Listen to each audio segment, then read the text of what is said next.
On comparing the above mentioned provisions, it is clear that Article 17 of Schedule 2 of the Court Fees Act is applicable in cases where the plaintiff seeks to obtain a declaratory decree without any consequential relief and there is no other provision under the Act for payment of fee relating to relief claimed.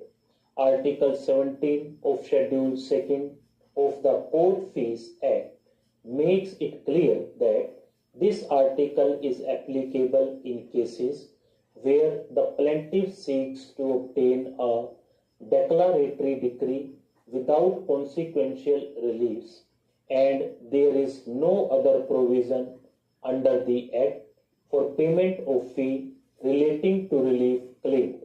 If there is no other provision under the Court Fees Act in case of a suit involving cancellation or adjudging, declaring void or voidable a will or sale deed on the question of payment of court fees, then Article 17 of Schedule 2 shall be applicable. But if such relief is covered by any other provision of the Court Fees Act, then Article 17 of Schedule 2 will not be applicable. On a comparison between the Court Fees Act and the UP Amendment Act, it is clear that Section 7 of the UP Amendment Act covers suits for or involving cancellation or adjudging, declaring null and void decree for money or an instrument securing money or other property having such value.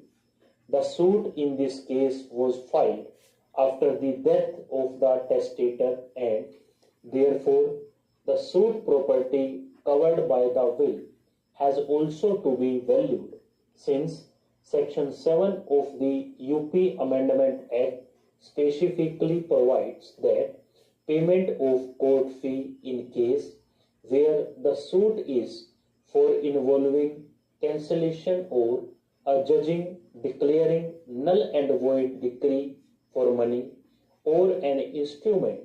Article 17 of Schedule 2 of the Court Fees Act would not apply. The UP Amendment Act, therefore, is applicable in the present case despite the fact that no consequential relief has been claimed.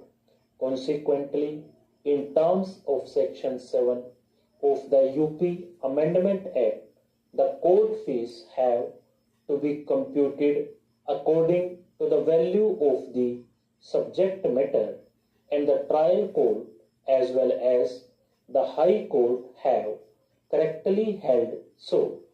We are of the view that the decision of this court in Rajiv Singh versus Lalit Kumar Singh 2010-12 SCC 112 is not applicable to the facts of the present case.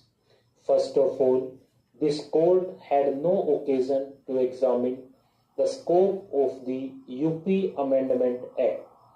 That was a case in which this court was dealing with Section 7 and Schedule 2 Article 17 as amended in the state of Punjab.